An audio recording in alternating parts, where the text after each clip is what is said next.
6 candidati sindaci per Spresiano, con l'uscente primo cittadino Riccardo Missiato che tenta il bis con la civica che porta il suo nome, Missiato Sindaco, con cui cambia i componenti e annuncia una continuità rinnovata. Sindaco uscente sfidato da 2 suoi ex vice sindaci che corrono con 2 delle 3 civiche nate dalla giunta di questi ultimi 5 anni.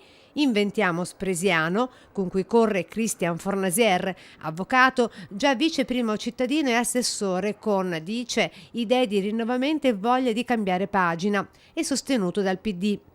Quindi la civica Gente come voi, che sostiene il candidato Giancarlo Denardi, anch'egli ex vice sindaco, che recentemente ha pure avviato una raccolta firme per salvare la caserma dei carabinieri.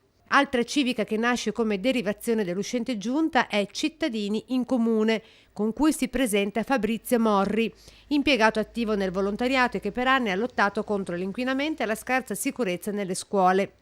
Spresiano Può, altra civica con cui corre Marco Della Pietra, amministratore condominiale riuscito a mettere insieme Lega e Forza Italia.